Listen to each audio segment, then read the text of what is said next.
In the deepest parts of the woods, deserts, or frozen landscapes, people have found things no one can explain. Not ancient cities or alien statues, I mean the real stuff. Kits buried by evil people, bizarre shrines made of bones, limbs found hundreds of miles from the nearest human. These are real and terrifying discoveries made in the middle of nowhere, and every single one was found by accident. In 2011, landscapers digging near a remote property in Eagle River, Alaska, found a sealed black bucket filled with weapons and tools. It was labeled with tape, buried deep, and packed with a silenced weapon, rope, zip ties, and cash. Turns out it was a part of a series of kits hidden across the US by serial killer Israel Keyes. Keyes admitted to burying these kits years in advance, sometimes in states he hadn't even visited yet, waiting for the right victim. To this day, the FBI believes several of his kits are still buried, waiting to be found in random, desolate areas. In 2015, a woman riding an ATV along an overgrown logging road near Chehalis, Washington, stopped when she saw something in the grass. It turned out to be a human skull completely exposed and no other bones around. She called the police, who conducted a large-scale search and uncovered more scattered bones, plastic sheeting, and clothing fragments. The remains were eventually identified as Nancy Moyer, a woman who had been missing since 2009, but here's the twist. Her suspected killer had already confessed, then recanted, and was let go due to lack of evidence. The area was so remote it's unclear how anyone even found it or why the bones were so spread out. In 2019, hunters in Florida's Ocala National Forest stumbled upon a clearing with dozens of rotting shoes, backpacks, and bones. At first, investigators feared it was a mass grave, but when they combed the site, they found a mix of animal and human remains, mostly unidentifiable. Among them were ID cards, glasses, and clothing that didn't belong to any reported missing persons. The case was quietly labeled a quote dumping site, but the public never got an official statement. Locals say similar finds have happened there at least 4 times in the last 30 years. In 2021, a man camping off a fire trail in the Blue Ridge Mountains near Asheville, North Carolina, found a circle of rocks with dozens of small animal skulls, feathers, bones, and what appeared to be human molars. There were also melted candles, claw marks on nearby trees, and symbols carved into bark. Experts later said the setup resembled Appalachian folk magic, possibly a protection spell or even a banishment ritual. The teeth were real, but never matched to any known missing persons or anything nefarious. Otherwise, the site was abandoned and never claimed. In 2014, hikers exploring a side trail off Blue Hills Reservation in Milton, Massachusetts, spotted something strange in the brush. A human arm cleanly severed and partially decomposed. Police launched a full search and soon discovered multiple limbs scattered across the area, as if someone had tried to hide them but didn't really do a very great job. The remains belonged to Ronald Russo, a 50-year-old man who had been reported missing. Investigators eventually arrested Walter Marino, who admitted to killing Russo, dismembering his body, and dumping the parts throughout the dense 6,000-acre forest. Some of the limbs were found in shallow pits, others tossed in open spaces, as if the placement was deliberate and maybe even symbolic. In 2019, a Tennessee landowner was cleaning overgrown brush behind his remote property when his tractor struck something that cracked like wood. It wasn't wood, it was actually a human femur. A full excavation revealed a makeshift burial pit containing 7 sets of human remains, all in various states. The bodies ranged from young adults to the elderly, but none matched any known missing persons in the region. Forensics revealed signs of blunt force trauma, and one skeleton had surgical implants with missing serial numbers, meaning the identity couldn't be traced. The FBI quietly took over the investigation, but no further information was released. Locals began calling the spot, quote, the dump site, speculating that whoever did this had done it more than once. What a horrible thing to find on your property. Because now, of course, you're gonna be a suspect. I mean, it's a little suspicious, you know what I mean? But if you really were just innocent and that just happened to be on your property, my god, now your house is haunted, now you're in legal trouble, now you gotta be interrogated by the police for hours. It's all bad. It looks like something out of a movie. An ancient ship, 2,400 years old, just sitting there upright on the seafloor. In 2018, a team of researchers using remote deep-sea technology discovered what's believed to be the oldest intact shipwreck ever found, a Greek trading vessel from around 400 BCE. What makes it truly eerie is how well preserved it is. The mast is still standing, the rudders are in place, and even the benches where rowers once sat are there. Thanks to the Black Sea's anoxic or oxygen-free depths, organic material doesn't rot the same way it does in other waters. That means the ship is essentially frozen in time, almost like the crew just stepped off of it yesterday. What if the Black Sea was the site of a real-life apocalypse? In the late 1990s, scientists proposed a terrifying theory. Around 7,500 years ago, the Black Sea wasn't a sea at all. It was a freshwater lake. Then something catastrophic happened. The rising waters of the Mediterranean Sea suddenly poured in, possibly through what's now the Bosporus Strait, flooding the region in a massive event. The sudden influx of salt water might have drowned entire civilizations and inspired flood legends like Noah's Ark. Some geologists believe this event happened rapidly, like within months, swallowing farmland and villages whole. Evidence from core samples pulled from the seabed seems to back it up, so what do you think? Imagine finding the ruins of a city where there shouldn't be any land at all. Near the Bulgarian coastline, researchers using sonar in 2011 discovered what appeared to be the submerged remains of an ancient settlement. Structures resembling walls, roads, and possibly homes were found under 300 feet of water. While studies are ongoing, some experts believe it could be linked to early civilizations displaced by the massive flood event that turned the freshwater Black Sea into a saltwater one. It's not just a lost city, it might be a whole lost chapter of human history. In 2000, a robot submersible off the coast of Sinop, Turkey, stumbled upon something unexpected. Wooden structures, tools, and human remains. These were part of a Neolithic village that once stood on dry land before being submerged by rising sea levels. But the most chilling part was the discovery of human bones, perfectly preserved due to the low oxygen environment. This wasn't just a scientific discovery, it was like a silent graveyard from over 7,000 years ago, and possibly direct evidence of a mass displacement or natural catastrophe. It started as a simple pipeline mapping project, but what they found was like opening a portal to another time. In 2016, researchers from the Black Sea Maritime Archaeology Project were scanning the seabed off the coast of Bulgaria. They were expecting sand, rocks, maybe a few routine wrecks. Instead, they stumbled upon what's now considered one of the largest underwater ship graveyards ever found. Over 60 shipwrecks were scattered across the seafloor, some dating back more than 1,000 years. What shocked the team wasn't just the number of wrecks, but how incredibly well preserved they were. Again, because of the Black Sea's deep, oxygen-free waters, even the organic material like ropes, rigging, and wooden hulls had survived the centuries. Some ships still had their steering mechanisms, sails, and cargo on board. One Byzantine vessel even had a collection of amphora clay containers used to ship olive oil and wine that were still stacked neatly in the hold. These weren't just wrecks, they were snapshots of history. You could almost imagine the crew still on board, unaware that their final voyage would make them part of one of archaeology's most haunting discoveries. They were just looking for ruins near the Bulgarian coast, but they didn't expect to find an entire port swallowed by the sea. Once a thriving Greek colony founded in the 7th century BCE, Apollonia was a bustling hub of trade and culture. But by the time modern researchers began surveying the area in 2012, large parts of the city had mysteriously vanished beneath the water. Using sonar and diving teams, archaeologists uncovered massive stone structures, long-forgotten cobblestone roads,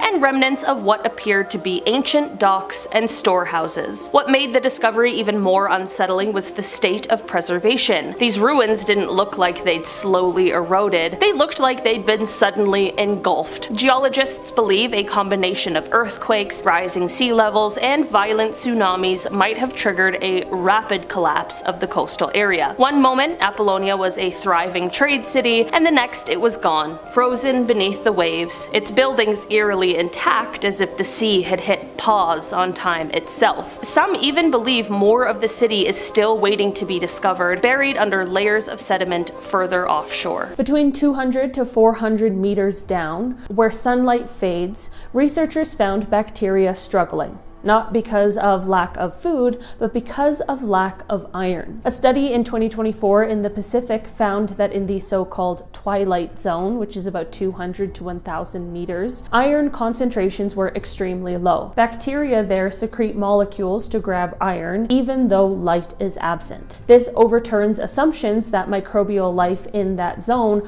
operates in the same way as near-surface waters. It also changes how we think about carbon cycling, because these microbes help break down organic matter, which affects how carbon is stored in the deep ocean. So something tiny like iron deficiency has global implications. Scientists discovered that the deep ocean floor can produce oxygen, even in total darkness, without sunlight, without plants. That flips a major assumption on its head. In the Clarion-Clipperton zone in the Pacific, polymetallic nodules, those potato-sized rocks loaded with metals, were found to generate oxygen via a geochemical process, perhaps electrolysis driven by natural voltages on the sea floor. The idea that rocks, not plants, might produce oxygen at 4,000 meter depths blows up the textbook. If oxygen can form this way, maybe we've been underestimating where aerobic life could exist, even on other worlds. It also challenges assumptions of how the deep ocean cycles nutrients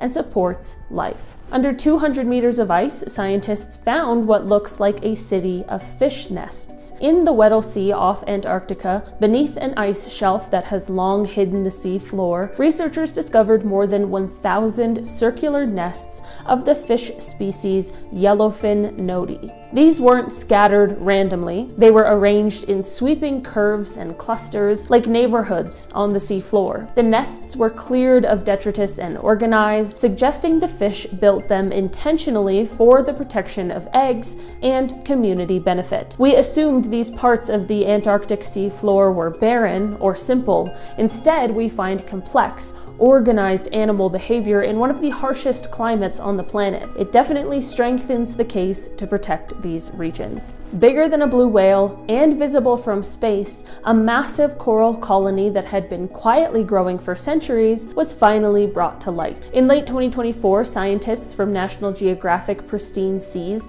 discovered in the Solomon Islands a solitary coral of the species Pavona clavis, measuring about 34 meters wide, 32 meters long, and over 5 meters high. Researchers estimated its age to be between 300 and 500 years old, making it one of the oldest living organisms on the planet. What's even more incredible is how it survived centuries of storms, warming seas, and human activity. This discovery reveals that some coral species may have hidden refuges in deeper, cooler waters, potential safe havens against climate change. It also shows that life in the ocean can grow larger, older, and more resilient than anyone expected. In our number 4 spot today, we have the underwater anomalies of Cuba. Imagine you're part of a research team scanning the ocean floor off Cuba's western coast when your sonar equipment picks up something unbelievable. At depths of around 700 meters or 2,300 feet, there appear to be structures that look strikingly like ancient urban ruins. Symmetrical stone formations and even shapes resembling pyramids. It's like stumbling upon a sunken city straight out of legend. Some people are buzzing with excitement, speculating that these could be remnants of a lost civilization that time forgot. Others urge caution, suggesting that Mother Nature might just be playing tricks with natural geological formations that mimic man-made structures. The mystery is thick, and the challenge of exploring at such depths only adds to the intrigue. What could be hiding down there, and what stories might these underwater anomalies tell if we could unlock their secrets? In our number 3 spot today, we have the Lake Michigan Stonehenges. In 2007, while scouring the depths of Lake Michigan for shipwrecks, archaeologists stumbled upon something they never expected: a circle of massive stones eerily similar to England's Stonehenge, sitting quietly beneath the waves.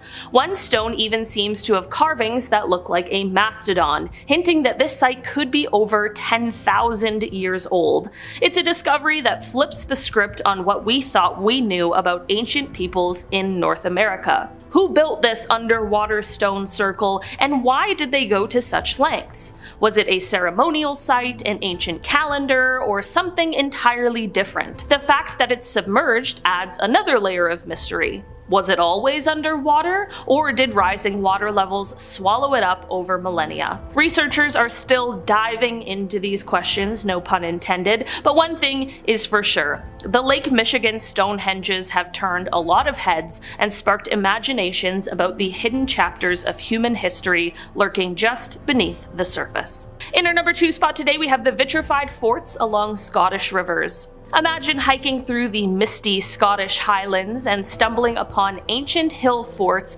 whose stones are mysteriously fused together, as if they were melted by some ancient flame. These are the vitrified forts of Scotland, found in various locations, including near rivers like the River Bogie, overlooked by the Tap o' Noth. The walls of these forts have been subjected to such intense heat that the rocks have partially melted and fused, a process known as vitrification. But here's the real kicker: how did people living thousands of years ago achieve temperatures high enough to cause this effect without modern technology? Was it a deliberate architectural technique to strengthen the walls, or perhaps a result of some ancient catastrophe or ritual? Archaeologists are still debating the purpose and method behind this prehistoric high-heat mystery. The vitrified forts remain silent sentinels, holding on to their secrets as tightly as their melted stones cling to each other, leaving us to wonder about the advanced capabilities or desperate circumstances of the people who built them. And finally, in our number 1 spot today, we have the stone spheres of the Daquis Delta. Imagine trekking through the lush rainforests of Costa Rica's Daquis Delta and suddenly coming across hundreds of giant stone spheres scattered across the landscape. These aren't just any rocks, they're nearly perfect spheres, some small enough to hold in your hand, others massive enough to dwarf you at over 2 meters in diameter. Crafted by the ancient Daquis culture between 700 and 1530 CE, these stones have completely baffled archaeologists. How did a civilization without modern tools carve such flawless shapes out of solid stone? And for what purpose? Were they astronomical instruments, symbols of status, or perhaps markers leading to something even more mysterious? Despite decades of study, no one has cracked the code behind these spheres. It's as if the Daquis people left behind a giant puzzle, daring us to piece together their secrets. It wasn't just ancient ships resting in the depths. Some of the Black Sea's most dangerous relics are actually far more recent. In 2008, off the coast of the Crimean Peninsula, divers investigating sonar anomalies made a spine-chilling discovery: the skeletal remains of several World War II-era submarines resting silently on the seafloor. These were not just wrecks, they were battlefield casualties, likely lost during the brutal naval clashes between the Soviets, Germans, and Romanians. One sub stood out. Identified as an M-class Soviet submarine, it was shockingly intact. Its hull was weathered but unbroken, its torpedo tubes were still loaded, and the conning tower jutted out eerily from the seabed like a tombstone. These vessels didn't just sink, they vanished without a trace, taking their crews with them into the black. Today, researchers believe the anoxic waters that preserved ancient wooden ships have also turned these subs into time capsules, but they're also potential powder kegs still carrying dangerous live ordnance. Some teams won't even dive too close for fear of disturbing them. These wrecks are not just history, they're sleeping giants left untouched at the bottom of the sea. Imagine a place where the dead don't decay, where sunken ships drift into the dark and stay exactly as they were when they vanished. That is the reality of the Black Sea's hypoxic zone, a layer of water below 150 meters that has almost no oxygen. In 2011, a team of marine archaeologists sent remote-operated vehicles, or ROVs, deep into this zone, expecting to find deteriorated wrecks. What they discovered instead was like a horror movie set frozen in time. Ships so well preserved that ropes still hung from the masts, wooden hulls looked freshly cut, and some even had cargo still sitting on deck. One particular wreck appeared to be a medieval trading vessel, upright and mostly intact, like it had been gently placed on the seabed instead of lost in a violent storm. The crew described the ships as, quote, ghosts of the deep, their timbers unstained by rot, their anchors unmoved. Some even had decorative carvings still visible like they just sunk yesterday. These are the ships that never made it home, but they didn't fall apart, they simply just waited, held in stasis by the sea. Researchers say the Black Sea is unlike anywhere else on Earth, where shipwrecks don't just rest, they haunt. It was supposed to be a regular underwater archaeological survey. Instead, they found an underwater graveyard. Off the coast of Nesebar, Bulgaria, once known as Mesembria, divers discovered the remains of an ancient necropolis in shallow waters. Tombstones, sarcophagi, and what appeared to be burial chambers were just sitting meters below the surface. The area had once been part of the city before being consumed by the sea. What's especially disturbing is that no one knows how many bodies may still be down there, or how many more necropolises the Black Sea is hiding. The most recent and puzzling mystery? Strange geometric shapes detected by sonar deep beneath the Black Sea with no clear explanation. In 2023, a private maritime research group scanning the floor near the western basin of the sea found several rectangles and circular patterns that didn't look natural. Some researchers suggested they could be remnants of buildings or fortifications buried under centuries of sediment. Others speculated they were ancient ports or early religious sites, but no one has been able to verify what they are because they're too deep for divers to reach, and remote vehicles haven't made it that far yet. Until they do, these shapes remain a modern-day mystery. Starting off this list, in our number 10 spot, we have the submerged temples of Mahabalipuram. Imagine strolling along the golden sands near India's Palar River, where the whispers of ancient legends seem to float on the sea breeze. According to local lore, 7 magnificent temples once graced this coastline, but 6 were claimed by the ocean's depths long ago. For centuries, these tales remained just that, stories passed down through generations. Then, in 2004, something extraordinary happened. When the Indian Ocean tsunami caused the waters to recede dramatically, astonished onlookers glimpsed submerged structures emerging from the sea, a fleeting reveal of what might be the lost temples of Mahabalipuram. Since that day, archaeologists have been diving into this underwater world, uncovering intricately carved stone remnants that hint at a grand past. But the ocean guards its secrets closely, and the full extent of these submerged ruins is still a captivating mystery. Could there be more waiting to be discovered beneath the waves? In our number 9 spot today, we have the River Wharf's Strid.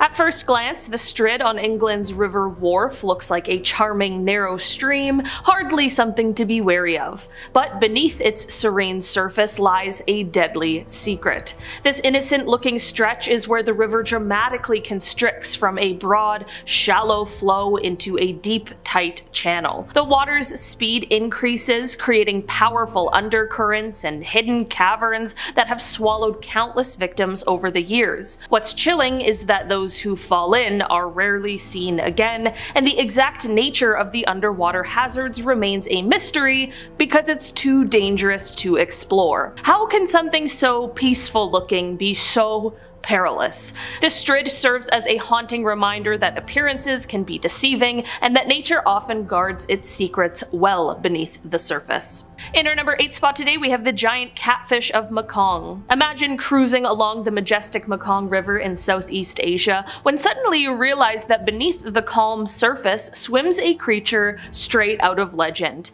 Meet the Mekong giant catfish, one of the world's largest freshwater fish.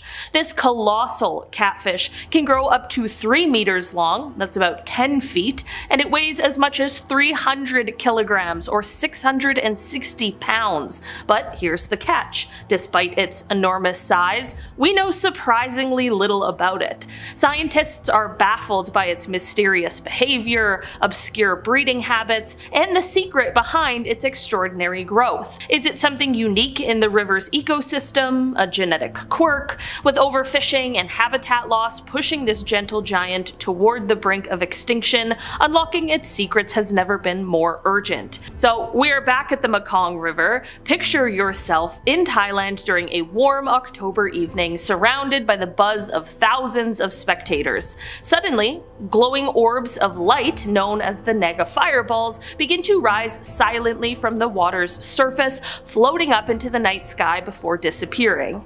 It is a breathtaking sight that blurs the lines between reality and myth. Locals believe these mysterious fireballs are the breath of the Naga, a mythical serpent revered in Buddhist lore. Scientists, on the other hand, are scratching their heads. Theories abound, from combustible gases released by the riverbed to optical illusions, but none have been definitively proven.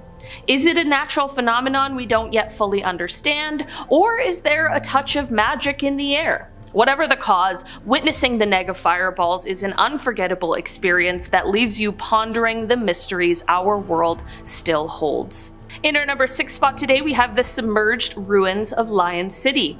Imagine slipping beneath the tranquil surface of China's Qiandao Lake and descending into a hidden world frozen in time. There lies Xichen, or Lion City, an ancient metropolis built during the Eastern Han Dynasty between 25 and 200 CE. This city wasn't lost to natural disaster or forgotten over millennia. It was intentionally submerged in 1959 to create a hydroelectric dam, forming the man-made Qiandao Lake. What is absolutely fascinating is how remarkably well preserved the city remains underwater. Divers exploring Lion City are treated to a surreal journey through ancient streets and buildings, all beneath 40 meters or about 130 feet of water. At our number 5 spot today, we have the bottomless Lake of Lost Souls. Now, if you're up for a real adventure, let me take you to the remote and rugged Nahanni River Valley in Canada. A place so shrouded in mystery, it's earned the ominous nickname Valley of the Headless Men. Among its many secrets is a so-called bottomless lake that local legends says swallows anyone who gets too close. Over the years, there have been tales of unexplained disappearances and even headless bodies found along the riverbanks, fueling stories of vengeful spirits or hidden dangers lurking in the wilderness. Is it the treacherous terrain and natural hazards playing tricks on intrepid explorers, or is there something more sinister at work? The area is so remote and difficult to navigate that much of it remains unexplored, keeping its dark mysteries intact. For those fascinated by the unknown, the Nahanni River Valley is both a dream and a dare. A sponge that traps prey like a little death ball was found deep under the Southern Ocean, and dozens of other new species joined it. In August 2025, the Ocean Census Workshop confirmed 30 new species from remote Southern Ocean areas. One of them, a spherical predatory sponge covered in hooks used to trap prey. Sponges are usually passive filter feeders. This one is actively predatory. This deep region remains profoundly undersampled, as stated by scientists. It tells us that even in places already explored, we're still finding major life history surprises. In one of Earth's most extreme places, scientists found a creature built to kill. The discovery was an amphipod species. Dulcibella camanchaca was formally described in 2024 and 2025. It lives around 8,000 meters in the Atacama Trench near Chile. This little critter is not your average scavenger. It's built with appendages suited to capture prey, living in an environment where most life is assumed to be slow, sparse, and passive. The fact it thrives that deep and hunts actively changes how we see life at depth. It means complex predator-prey systems can exist even in the darkest, highest pressure places. It also raises questions about deep-sea biodiversity and how much more is out there. A ship that sailed hundreds of years ago lies at a depth humans rarely reach, and its discovery rewrites maritime archaeology underwater. In March 2025, the French Navy found a 16th century merchant shipwreck, provisionally called Camarat 4, more than 2,500 meters deep off the coast of France. The ship is 30 meters long, well preserved, equipped with cannons, empty stern, raising questions about cargo, route, why it sank. Archaeology under deep water is extremely hard, yet this find shows that deep-sea sites hold well-preserved time capsules of human history. It opens up new dimensions of underwater discovery beyond biology or geology. At nearly 10,000 meters depth, where pressure is crushing and sunlight non-existent, life not only exists, but thrives. A 2025 expedition to the Kuril-Kamchatka Trench and nearby trenches found tube worms, mollusks, and other fauna at over 31,000 feet, which is around 9,500 meters. This challenges the prevailing view that only microbes or extremely sparse life can live that deep. Instead, we see ecosystems that appear more substantial. It broadens the depth range where we expect ecosystem activity and forces us to rethink how biological energy systems operate at extreme depths, feeding off carbon, seepage, microbes, not sunlight. Hundreds of creatures we've never seen are now known, and they're hiding in plain sight beneath the waves. In one of the largest biological surveys in ocean history, the collaborative Nippon Foundation Nekton Ocean Census announced 866 new marine species identified from undersampled regions around the world. Among them were translucent worms, sponge-like organisms with never-before-seen body structures, and even small crustaceans adapted to pressures that would crush metal. The discoveries came from both the deepest trenches and shallow coastal zones that scientists had simply never really cataloged before. These finds prove that we've barely scratched the surface of ocean life. Experts estimate that as much as 80% of marine species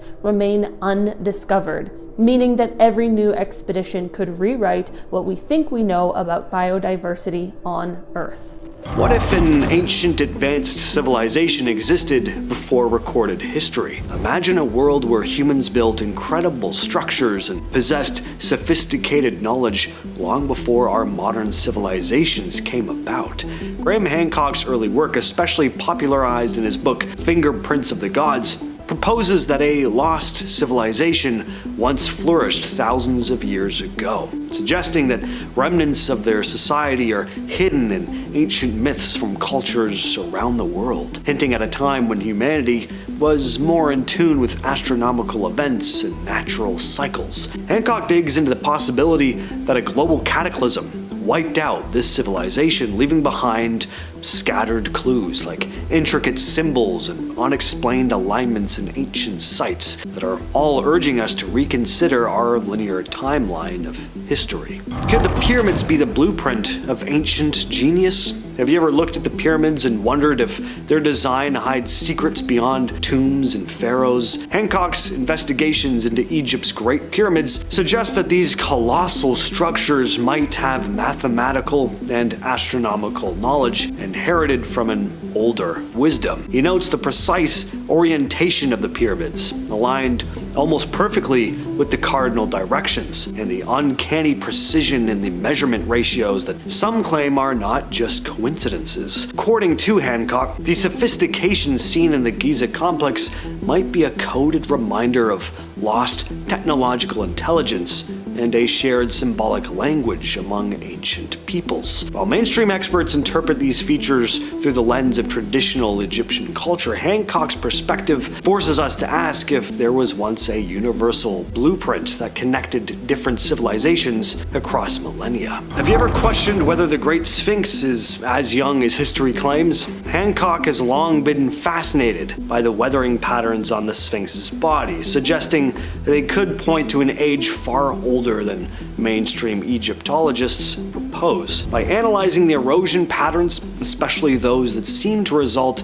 from prolonged exposure to rain, Hancock argues that the Sphinx might have been carved during a time when the climate was radically different from the arid conditions today. If true, this idea could imply that the monument and maybe the civilization behind it precedes the accepted timelines for ancient Egyptian history. What if our modern maps are missing chapters from Earth's real history? Hancock takes us on a journey through the mysterious ancient maps that appear to depict coastlines and continents long submerged by rising seas. One famous example is the Piri-Reis map, a 16th century chart that some researchers claim shows parts of Antarctica free of ice, decades before the Antarctic ice shield was believed to have been formed. Hancock and his followers suggest that these detailed cartographic records may be relics of an ancient world, one that faced a cataclysmic flood or series of events leading to the rearrangement of Earth's surface. Though controversial, these claims push us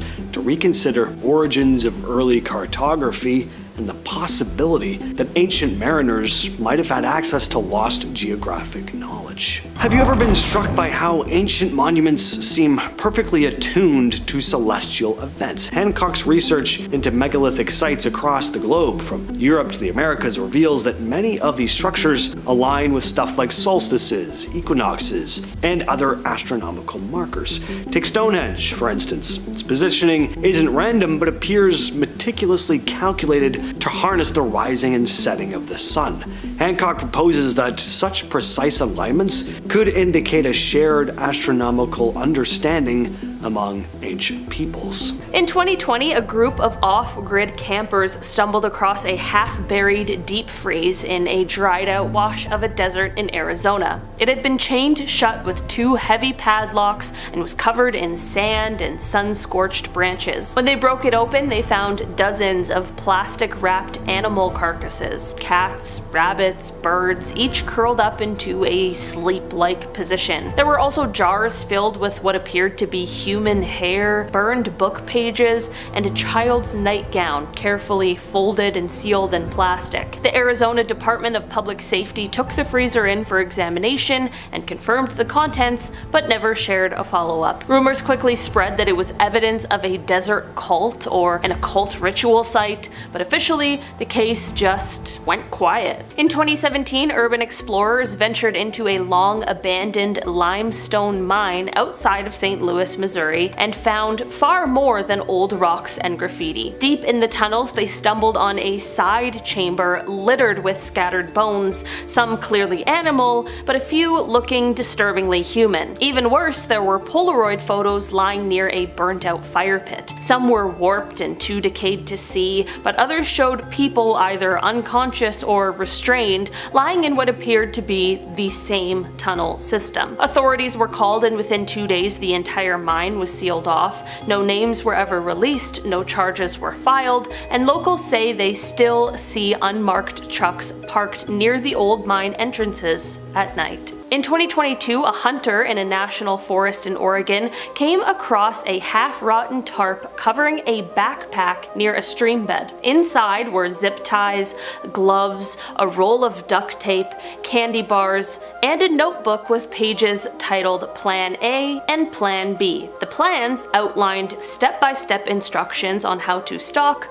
isolate, and capture a female jogger. There were handwritten escape routes, times of day, and and even fake license plate numbers. Authorities launched a quiet investigation but found no recent crimes in the area that matched. The notebook had no fingerprints, no identifying information. The case remains open, but for now, it's just a backpack left behind by someone with a very specific plan who might still be out there. In 2015, hikers in the desolate region near Joshua Tree National Park came across a scene that didn't make any sense. In the middle of a dry, cracked canyon was the mummified body of a woman seated upright, cross-legged, facing the ashes of an old campfire. Around her were animal bones arranged in a ring, melted candle stubs, and faded photographs pinned to the sand with rocks. A weather-worn journal nearby contained strange, paranoid entries like, quote, "They come when I close my eyes,"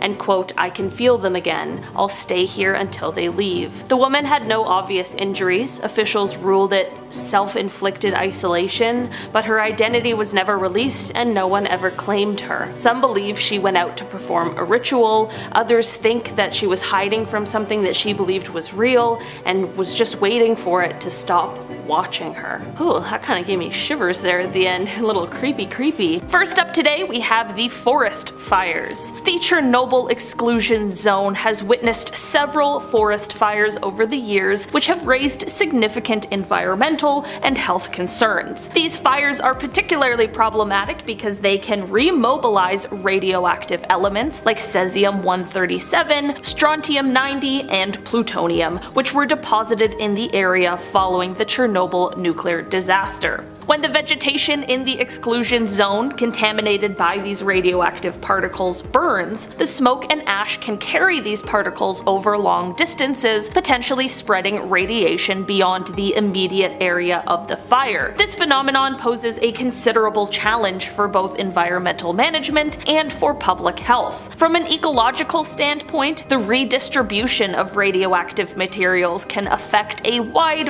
range of organisms, altering the mutation rates and impacting the health and stability of ecosystems in and around the exclusion zone. For human populations, especially those living in proximity to the exclusion zone, there is a risk of exposure to radioactive particles carried by smoke, which can have long-term health implications. The management of these fires, therefore, is not just a matter of controlling the blaze, but also involves monitoring and mitigating the spread of radioactivity, making it a very complex task for both firefighters and radiation safety experts. Next up, we have the new nuclear reactions. It's what nobody wants to hear in relation to Chernobyl. New nuclear reactions. Can't be good. The recent detection of increasing fission reactions in an inaccessible chamber of the Chernobyl nuclear power plant has raised significant concerns among scientists and safety experts. This chamber, which has remained sealed and unobserved by human or robotic means since the 1986 disaster, has shown a worrying surge in neutron emissions, a clear indicator of escalating nuclear fission activity. The primary concern for researchers is to figure out whether this escalation in nuclear activity will naturally diminish, or it will require a complex and hazardous intervention to avert a potential secondary nuclear incident. The situation is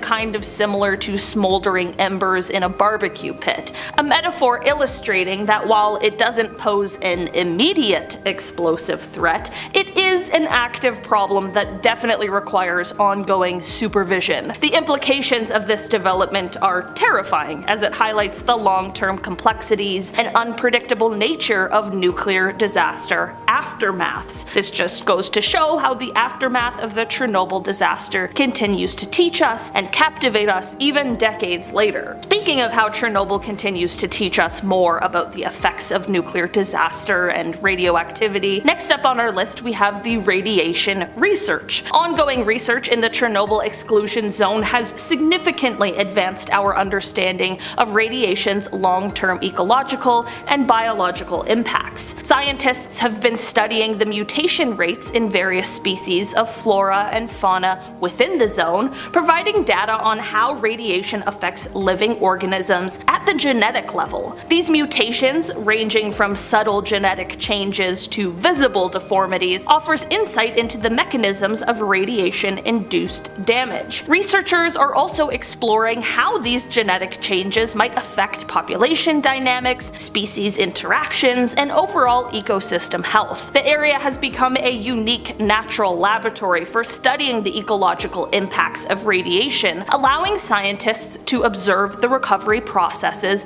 in ecosystems subjected to high radiation levels. This research not only sheds light on the resilience and adaptability of nature, but also informs future strategies for managing contaminated environments and assessing the environmental risks associated with nuclear accidents. Next up, we have the very unfortunate psychological impacts of the disaster. Psychology issues resulting from widespread fear of radiological disease is a much greater issue, impacting many more people with lethal health effects. People who believe they or others have been impacted by radiological illnesses, erroneous or otherwise, exhibit greater issues with feelings of no control or fatalistic and pessimistic outlooks. This often leads to harmful behaviors, such as a lack of initiative to treat diseases. These fears are further strengthened by poor public understanding of the effects of radiation. Because of the radiation in Chernobyl, the people living there had to move, and it's been studied that these groups of people believed they had an illness related to radiation exposure more often than the citizens who actually remained inside of the contaminated regions. This brings into question the effectiveness of resettlement. Also, psychological distresses can significantly increase cancer mortality rates, possibly as much as 97%, nearly double, resulting in as many as approximately 100,000 additional cancer mortalities. From this accident, the fear of radiological illness has been way more prominent. Around our halfway mark today, we have the decaying of nature. Since the Chernobyl disaster, scientists have realized something very strange with the plants in the exclusion zone. They have realized that the dead trees, plants, and leaves at the contaminated site don't decay at nearly the same rate as plants elsewhere. This is definitely weird. I mean, just thinking about it, I would have thought that the opposite would be true, that plants in the exclusion zone would decay even faster, but this is why it's good that I am not a scientist. Tim Mosow, a professor of biology at the University of South Carolina, has said, quote, "We were stepping over all these dead trees on the ground that had been killed by the initial blast. Years later, these tree trunks were in pretty good shape. If a tree had fallen in my backyard, it would be sawdust in 10 years or so." To find out what was happening, or more accurately, what wasn't happening, the research team collected hundreds of samples of leaf litter from forest floors that were not contaminated by radiation and stuffed the leaves into bags lined with pantyhose. This was to keep out insects. They then distributed these bags around the Chernobyl area and waited 9 months. The results were shocking. Samples of leaf litter that were placed in highly contaminated areas showed 40% less decomposition than samples that were placed in uncontaminated sites. The degree of decay was proportional to the degree of radioactive contamination at each site, according to the study. Now that really is just interesting. Number 5. Navy pilots. Recently, 2 former Navy pilots were interviewed by 60 Minutes on CBS News about a UFO sighting over the Pacific Ocean in 2004. Commander Dave Fravor and Lieutenant Commander Alex Dietrich spotted the unidentified object during a training exercise, but were unable to classify it. Dave described it as a little white tic-tac looking object, adding that it lacked conventional exhaust plumes and had no wings or visible markings. It also moved erratically, the pilot said. In an interview with NBC News, Dave described the 2004 encounter, calling the object the strangest, most obscure thing I've ever seen flying. As soon as we look down, we see the white water, and then we see this little white tic-tac. It's pointing north-south, and it's just going forward, back, left, right, he said, adding that it was bouncing around like a ping-pong ball. Dave said he approached the mysterious object to take a closer look, and it began mirroring his movements. Then, when the pilot decided to get within half a mile of the UFO, it suddenly vanished. I'm surprised the government even let them do this interview, but my question is, if he did could get closer, what were they gonna do? Wave hi to the aliens? Number 4. Multiple objects in the sky. Ryan Graves, a former Navy pilot who testified that he witnessed unidentified aerial phenomenon, UAP, with his own eyes, and he called on President Joe Biden to investigate the mysterious objects spotted in American airspace. Ryan, a former fighter pilot, explained that after 2014, when upgrades were made to our radar system, our squadron made a startling discovery. There were unknown objects in our airspace. And these were not mere balloons like the Chinese spy balloon that dominated the country's attention in February. These were no mere balloons. They could hold their position, appearing motionless, despite Category 4 hurricane force winds of 120 knots. They did not have any visible means to lift or control surfaces. In other words, nothing that resembled normal aircraft with wings, flaps, or engines. These are not isolated incidents, Ryan said. We have a real UFO problem, and it's not balloons. The point is that we don't have as clear as an understanding of what's above our heads as we thought we did. There are uncertainties up there that we have to deal with. If we don't do it, our adversaries are going to take advantage of that uncertainty, that weakness, to spy on us with various means, as we've seen. It's pretty clear. If there are things over our head that we're not sure what they are, we need to figure it out. If they're adversarial, it's a national security issue. We have mechanisms for that. If it's not a national security issue, and if it's not an adversarial platform, then it's a matter for scientific inquiry. Not gonna lie, this scares me a little. Number 3. Leaked video. A leaked Navy video captured in July 2019 showed a sphere-shaped unidentified object flying over water near San Diego. The footage, obtained by documentary filmmaker and shared with NBC News, appeared to show the mysterious object flying for a few minutes before disappearing into the water. The video was captured by a Navy aircraft and recorded in the USS Alma's Combat Information Center,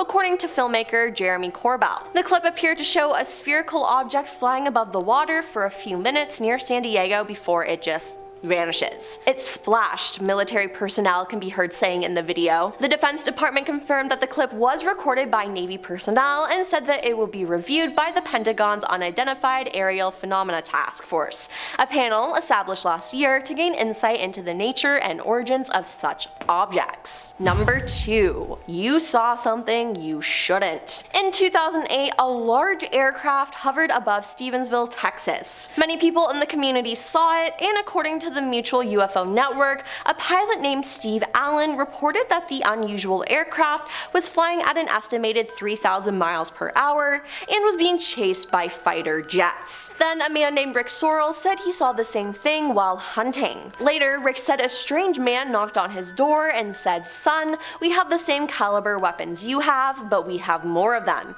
You need to shut your mouth about what you saw." Creepy.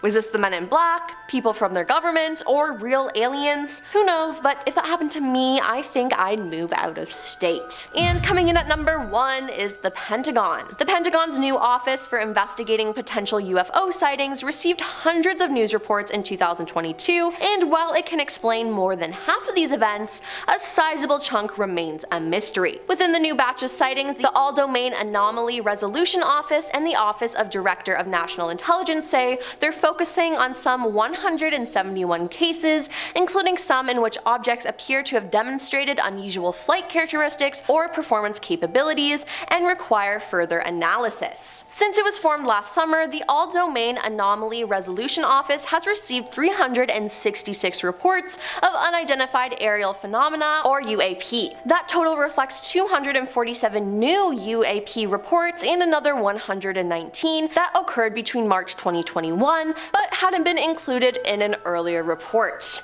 The new numbers indicate a steep rise in UAP sightings. The report released in June 2021 listed just 144 reports, covering a 17-year period. With the subsequent additions, 510 UAP reports were in their files at the end of August 2022. Officials say they believe the rise in UAP reports is due to the US government efforts to destigmatize the topic of UAP and instead recognize the potential risk the phenomenon poses, both as an aviation hazard and potential adversarial activity, such as foreign surveillance efforts. I don't know though, it seems like they're really starting to believe in aliens to me. Next up on our list, we have the Sweden effect. I'm sure you might be wondering what Sweden could possibly have to do with Chernobyl, but don't fret, I'm here to tell you. The radioactive cloud from Chernobyl rode the wind over to Sweden and spit out in the form of rain. As teardrops?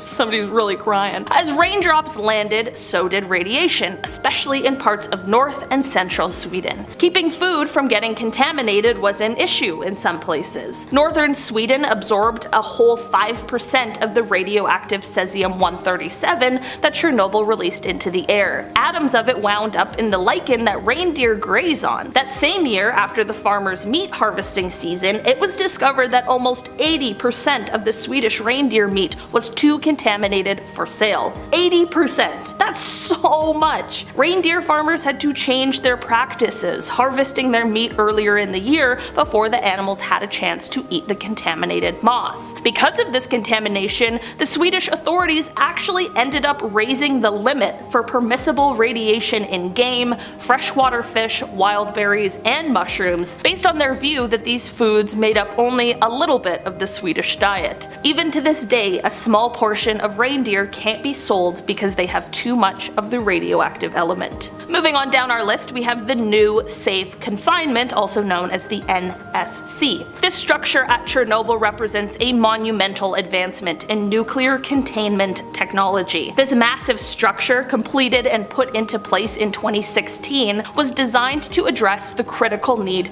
to secure the remains of the reactor that was destroyed in the 1986 disaster. The NSC is a feat of engineering, designed to last at least 100 years and to withstand extreme weather conditions. Its primary purpose is to prevent the escape of radioactive material from the original sarcophagus, which was hastily constructed following the accident and had since deteriorated. Additionally, the NSC provides a controlled environment for the deconstruction of the reactor and the management of radioactive waste, effectively reducing the risk of further radiation leakage into the environment, which I think we can all breathe a sigh of relief for. This structure is not only a shield against the radiation, but also serves as a symbol of international cooperation, as its construction involved experts and funding from around the world. The NSC's completion marked a significant step forward in the long-term effort to contain the Chernobyl disaster's legacy and mitigate its environmental impact. Moving on our list, we have the mysterious fungi. Fungi is definitely one of the weirdest things we have on our planet. Not sure if you guys have seen that documentary, Fantastic Fungi, but that thing absolutely blew my mind. It's kind of creepy, but also truly incredible. This isn't just a love letter to mushrooms. I do have a point I'm trying to make here, and that point would be the discovery of radiotrophic fungi in the Chernobyl exclusion zone, which presents a remarkable example of life's adaptability to extreme environments. These fungi have developed a unique mechanism to harness radiation for growth. They utilize melanin, a pigment found in their cell walls, to convert gamma radiation into chemical energy. This process is somewhat similar to photosynthesis, where plants use chlorophyll to convert sunlight into energy. We all struggled to say that word in elementary school when we learned about it, but in this case, instead of sunlight, the fungi are using radiation as their energy source. This discovery opens new avenues for research in the fields of biology, ecology, and biotechnology. From a biological standpoint, it provides insights into how organisms adapt to and thrive in hostile environments, which could be crucial for understanding life in extreme conditions on Earth, and potentially other planets too. In terms of practical applications, these radiotrophic fungi could be used in bioremediation to clean up radioactive waste or environments contaminated by nuclear accidents. The fungi are fantastic, what can I say?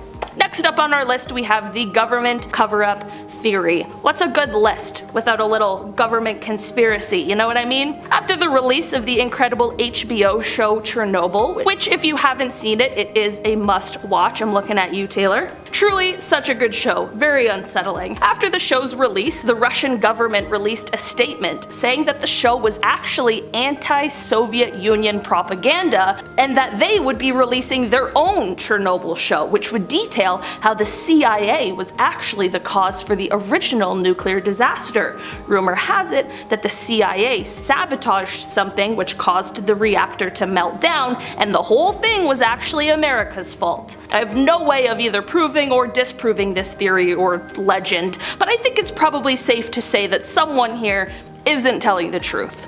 I'll let you decide for yourself. And finally, rounding out our list today, we have the alien cleanup. Okay, just one more bizarre theory. There's always gotta be an alien story to keep things interesting and to add to the list of questions we have for extraterrestrials when we hopefully eventually find them. Rather than the aliens causing the disaster, which might be where your mind went, instead this legend suggests that they helped in the aftermath. Apparently, some people out there think that the Chernobyl disaster wasn't as bad as it should have been. I don't think they mean it in as bad of a way as that sounds, but rather that they are surprised that the amount of people who passed in the disaster wasn't higher considering how bad the whole ordeal actually was. This, coupled with an apparent eyewitness account from a man named Mikhail Veritsky, who claimed he saw a fiery ball of light hovering for a few minutes above the exposed reactor on the night of the incident, has led people to speculate that maybe our friendly alien neighbors swooped down in the nick of time to help clean up the mess that was made. Apparently, this ball of light was also seen on September 16th, 1989, when there was more radiation leaking from the unit at Chernobyl, which some claim was the aliens containing the radiation. Honestly, I'd like to think that this one is true, because what a nice thing for the aliens to do. They probably have their own nuclear weapons, so they certainly didn't need ours, and we really did not have the tools to clean it up, so I can definitely appreciate the fact that they were willing to lend a helping hand. What if a catastrophic event reshaped the human story? Could a single major event be the missing link between different ancient cultures, like we've spoken about in other points? Hancock delves into the idea that a global cataclysm, possibly triggered by a comet impact or sudden climate change, may have upended civilization at the end of the last ice age. In his investigations, he often points to geological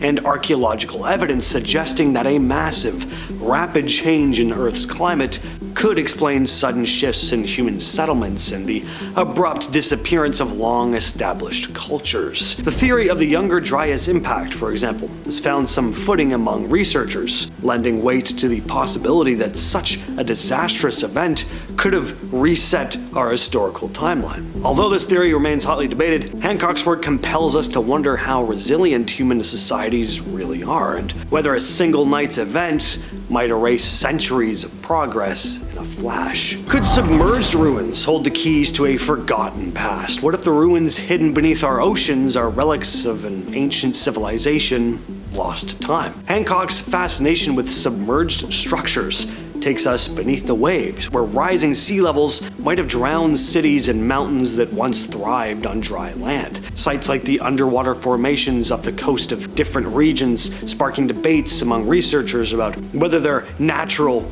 or the remnants of some purposeful construction. While mainstream science often attributes these formations to geological processes, Hancock points to patterns and alignments that to him seem to show human craftsmanship.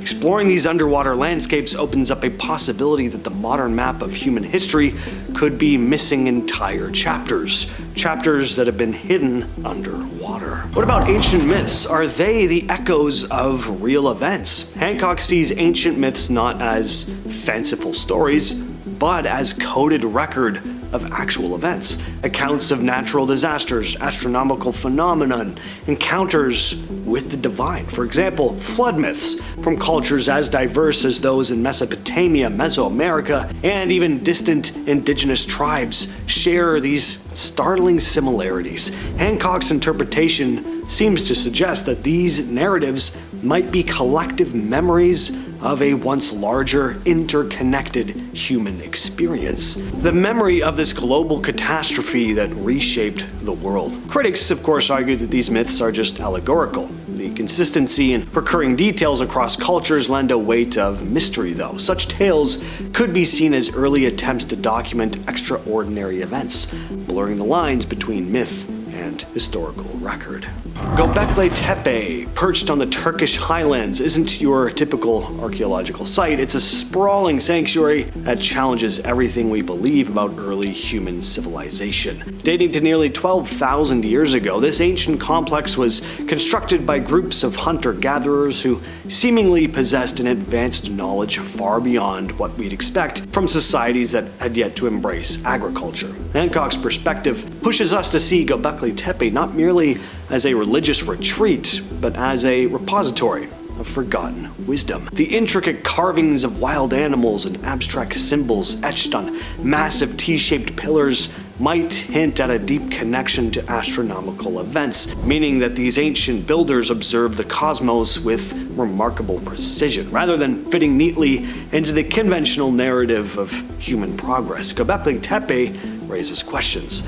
Could these early rituals and celestial alignments point to a sophisticated, interconnected culture lost to time? Hidden high in the Andes near Lake Titicaca, Tiwanaku is a site that Graham Hancock often points to as a mystery. Despite being traditionally attributed to localized culture, the scale and precision of Tiwanaku's monumental structures hint at knowledge and engineering techniques that feel almost too advanced for its established context. The site's colossal monoliths and finely worked stone blocks exhibit precise cuts and alignments that some researchers argue could have only been achieved with a shared repository of lost knowledge. The iconography found there, depicting both cosmic symbols and mysterious deities, suggests that the builders of Tiwanaku might have encoded a deep understanding of astronomical cycles and natural phenomena into their monuments, similar to other megalithic sites around the globe. Could it be that Tiwanaku was not an isolated development, but rather a remnant of a much wider ancient network of civilizations? Starting us off in our top 10 spot, we have apple fossils. Yeah, how cool is that? Fossils of modern day fruit. Apple specimens were found in a Neolithic site in Switzerland, and they date all the way back to 3160 BC. Archaeologists found an apple seed from the first millennium BC in the Tian Shan mountain in Kazakhstan, and this is where it is believed that the modern fruit that we all know and love originated. But how did they become famous all around the world, and the superfruit that sparked the saying, "An apple a day keeps the doctor away"? Well, archaeobotanist Robert Spangler, not Egon, from the Max Planck Institute for the Science of Human History, combined the apple fossil and other archaeological evidence with genetic studies comparing our modern day apple to the original apple. He concluded that early human civilizations, just like today and other animals, spread apple seeds all around to continue to grow the delicious fruit. So there you go. Early humans, I thank you for apples, apple juice, and most importantly, apple pie. Coming in at number 9, we have the swimming Spinosaurus. For years and years, the dangerous and mean-looking Spinosaurus was believed to have been able to swim by archaeologists and scientists, but they never had any hard proof, because there weren't enough fossils to prove this hypothesis. And you know what? The only almost full specimen that humans found was destroyed during a bombing raid in the Second World War. But just recently, scientists analyzed the ancient beast's tail bones and discovered that its tail was actually broad and paddle-like according to the journal Nature. They had the perfect tails for swimming. A paleontologist at the University of Detroit Mercy said that this discovery is the nail in the coffin for the idea that non-avian dinosaurs never invaded the aquatic realm. This dinosaur was actively pursuing prey in the water column and not just standing in shallow waters waiting for fish to swim by. Damn, that's pretty cool. Coming in at number 8, we have an ancient Neanderthal string. Oh, cool.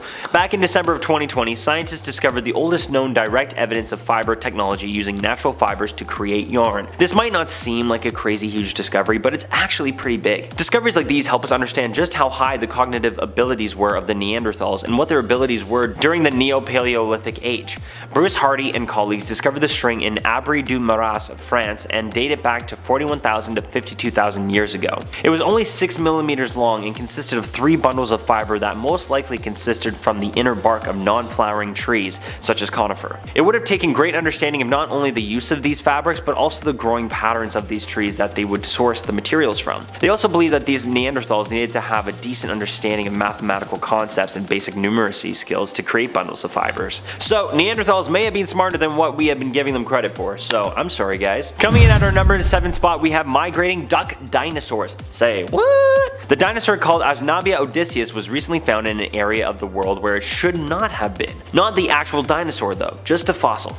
Dang it. Fossils of the old large duck dinosaur were unearthed in Morocco just last year. Nicholas Longrich, a paleontologist at the University of Bath, said it was completely out of place, like finding a kangaroo in Scotland. These duckbills evolved in North America and eventually migrated to South America, Asia, and Europe. But Africa was of course an island continent 66 million years ago, during the period that this dinosaur was alive. So how exactly did it get there? Did it just float its way there, or could it swim? I highly doubt this swimming theory, because these guys had arms relatively close to the T-Rex, which means they were basically useless, but who knows? Maybe I'm just underestimating these prehistoric beasts like I underestimated the Neanderthals too. Coming in at number 6, we have a Neolithic structure. Archaeologists from the University of Bradford discovered a large prehistoric site at the Durrington Walls near Stonehenge in England just last year. The archaeologists found a series of Neolithic shafts that date around 2500 BC and stretch for 2 kilometers around the Durrington Walls and Woodhenge monuments. The shafts were 10 meters in diameter and reached a depth of 5 meters. Researchers and archaeologists believe that these large and mysterious shafts were used as a boundary and a way to guide worshippers to the monuments. The team discovered 20 shafts and originally believed them to be the natural features and just hollows and chalk,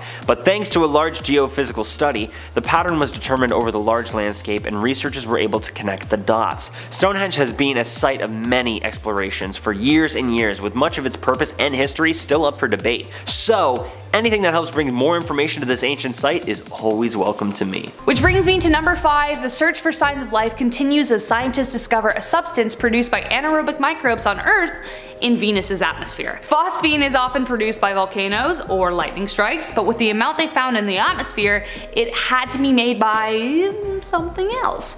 Anaerobic microbes also produce phosphine here on Earth, which gives scientists the idea that there could be some kind of life just next door. After more tests, however, it turns out that there wasn't nearly as much in the atmosphere as initially predicted. But even with a smaller amount, there's still a chance of life on Venus. I don't know about you, but I'm really looking forward to welcoming some new neighbors.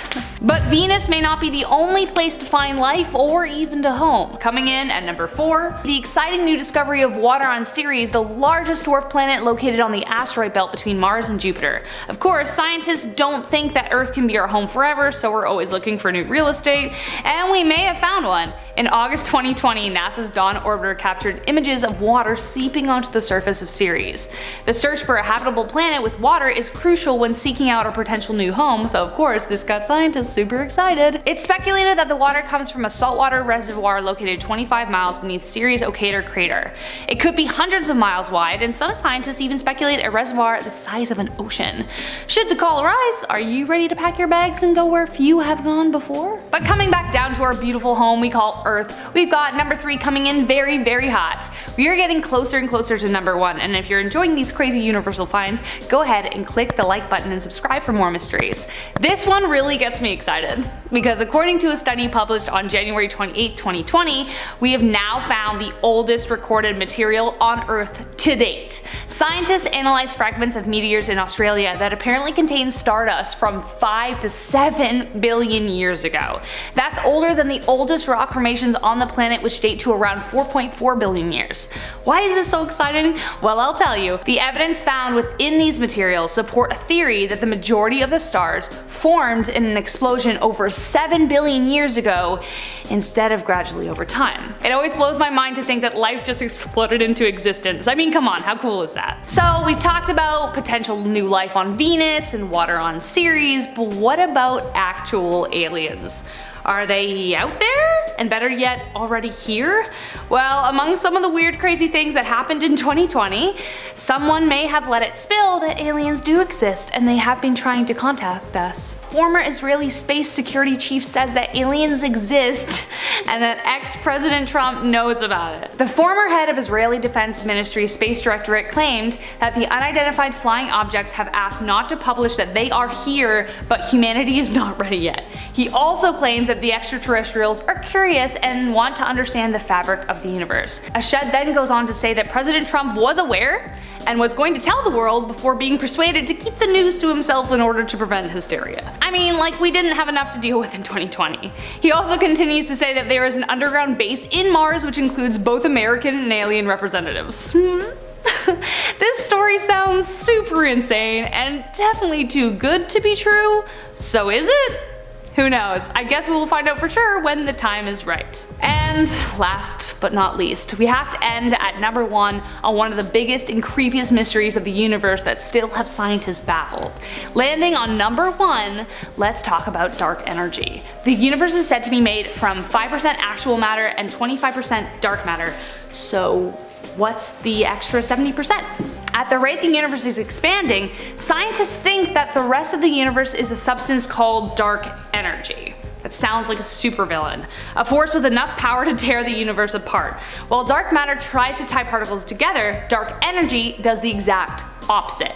The idea of dark energy surfaced in 1998 when a supernova observed through the Hubble Space Telescope showed that the universe expanded at a slower pace in the past than it does today. Scientists then realized that in fact, gravity wasn't slowing down the expansion of the universe. In fact, it wasn't slowing down at all, it was accelerating, and they didn't know why or what was causing it. Einstein was the first person to realize that empty space was not nothing, and one explanation for what dark energy is the property of space. Theorists still don't quite know how to explain this, so for now they have given it the name of dark energy. Number 10. 2 white lights. Okay, so this didn't happen in the States, but Canada. And all I'm saying is that Biden could get some info out of Mr. Trudeau if he really wanted to. On January 29th, 2023, Canadian air traffic controllers and pilots couldn't identify 2 white lights moving in a circular pattern reported over Canada's Northwest Territories. Good evening, just wondering, do you got 2 planes that are just to the east of your field doing circuits or maneuvers?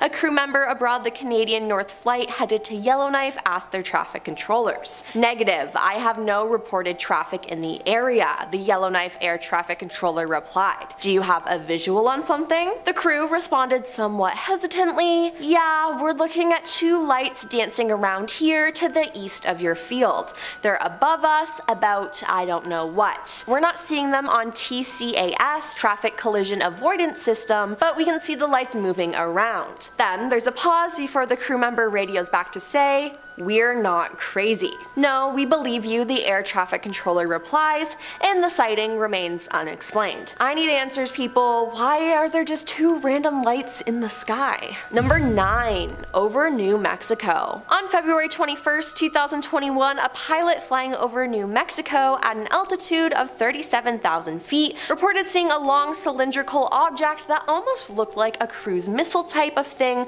moving really fast over the top of them, according to the published audio. American Airlines confirmed that the radio transmission came from Flight 2292. The FAA a few days later stated a pilot reported seeing an object over New Mexico shortly after noon local time on Sunday, February 21st, 2021. FAA air traffic controllers did not see any object in the area on their radar scopes. Seems like air traffic control can never see these objects, but the pilots can, and I can't tell if that's better or worse. Number 8. Shot down object over Alaska. On February 10th, 2023, aka like a month ago, the US military shot down an unidentified airborne object over northeastern Alaska. US officials said they believed the object to be a balloon, but couldn't confirm it since it broke into pieces after hitting the ocean, the New York Times reported. How convenient. News outlets owned by the Chinese Communist Party said Biden's response has shown the world how immature and irresponsible the US has been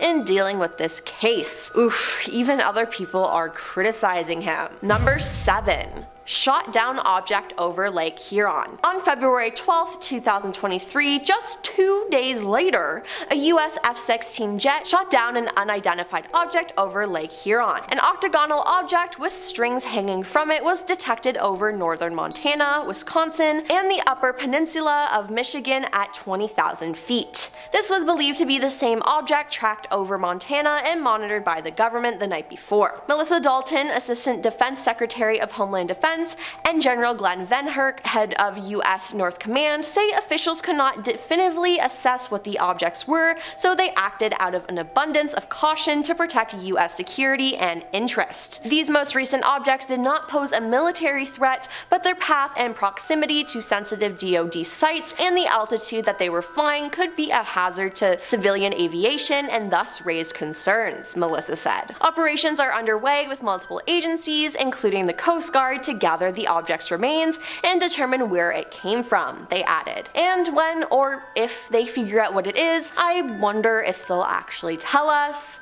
Probably not though. Number 6. Rosemount UFOs. A man living in Rosemount said he encountered a similar UFO on 4 separate occasions. On August 4th, 2017, the man was near his Rosemount home when he saw what he described as a black object with bright orange lights coming from the craft and flying over the area. Nearly a month later, on September 6, 2017, he saw 3 crafts with the same description hovering above downtown Rosemont. 2 days later, a singular craft returned to Inver Grove Heights, and he spotted the craft one last time on March 12, 2018. The man took photos or videos for each of the events and submitted it to the Mutual UFO Network. Seems like these aliens could have been stalking him, which I think is even more creepy. Coming in at our halfway point at number 5, we have a Jurassic Park creature in amber. Jurassic Park is finally going to be real, guys, and as much as I love that, I also am incredibly terrified because I have seen all of those movies, and it never ends well. Why do we keep doing it? But luckily for me and all of you,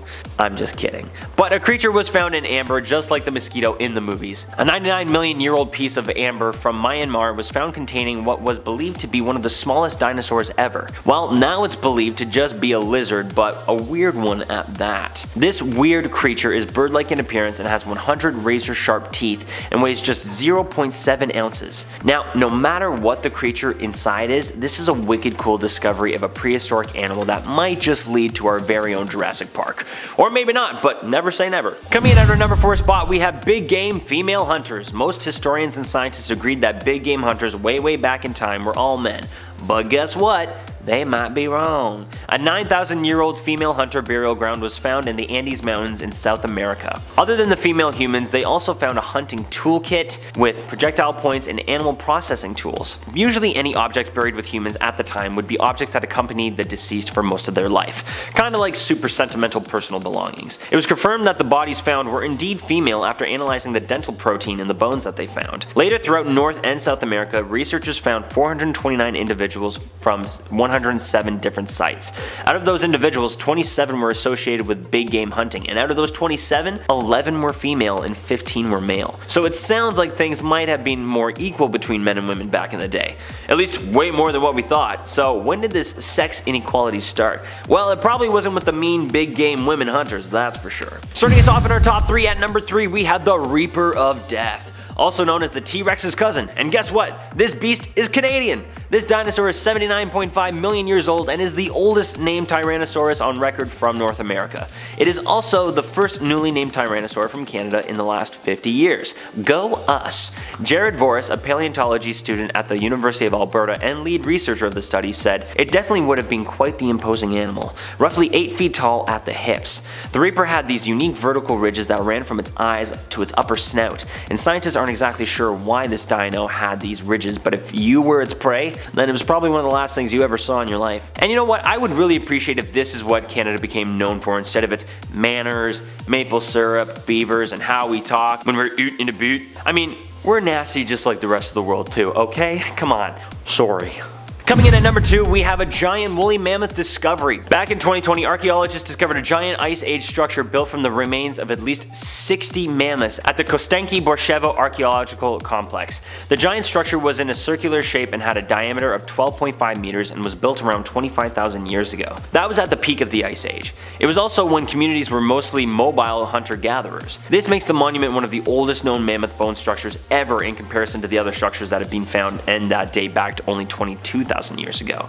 You know, only 22,000. It's basically an infant. There was a total of 51 lower jaws and 64 individual mammoth skulls that were used to construct the walls of the 30 by 30 feet structure. Let me emphasize here, folks, these bones are incredibly dense and heavy, which means building these structures would have been super tiresome and strenuous. So give it up for my ice peeps, but also for the mammoths. Thank you for the shelter. And finally, coming in at number 1, we have the missing link. Just recently in June of this year, researchers from the Tel Aviv University and the Hebrew University of Jerusalem identified a new type of human ancestor at the Nesher Ramla site. These human remains date back to 140 to 120,000 years ago. Researchers named this species the Nesher Ramla homotype. They named it this because of its obvious location, but also because they believe this was one species that mated with the Neanderthals and archaic Homo species, which then led to the development of us Homo sapiens. This species of humanoids were very different from us nowadays. They had a completely different skull structure, no chin, and very large teeth, and as I said earlier, scientists believe these guys were the missing links in human evolution. It also helps us understand the migration of our early ancestors, which is always a fascinating question to answer. Just where did we come from, and once we were here, how did we get here? Who knows? Starting off at number 10, we have the WOW signal. In 1977, Big Ear Radio Observatory at The Ohio State University, it got its name from the WOW written in red pen beside the numbers representing the signals that were caught. In 2006, astronomer Antonio Paris suggested that the WOW signal from 1997 was a natural phenomenon created by a comet. 22P Christensen was the name of the comet they were thinking, and it emitted bizarre radio signals, was kind of what they assumed it could be. But the original astronomer who discovered the signal, Jeremy Amen, said, "No way." Well, really what he says, we can't believe that the two comets theory can explain the WOW signal, so same thing to no way. Some think the signal could be from another space mystery, a blip in the machinery, or possibly extraterrestrial life. Maybe aliens were trying to send us a little voice memo, but our tech wasn't really ready. Who knows? This leads me to our next one, which is another kind of signal. At number 9, we have repeating fast radio bursts. Repeating fast radio bursts, or FRBs, are brief bursts of radio waves from deep space. There's not an agreement on what they are or where they're coming from, but there have been talk that these flashes of radio energy could be coming from a supernova remnant or a neutron star orbiting a black hole. When it comes to repeating fast radio bursts, it's different than just regular FRBs. Since they aren't as jumbled and disrupted through their journey, it's thought they come from a calmer environment. This idea is supported by the fact that repeat FRBs are also about 10 times longer in duration than standard FRBs, 10 milliseconds to 1 millisecond respectively. What could the calmer environment they are coming from be? Say it with me now. Aliens. Aliens, calmer environment, they're just like beep beep beep, they're just trying to get in touch with us. I'm thinking, we're just not ready. I'm gonna keep saying this.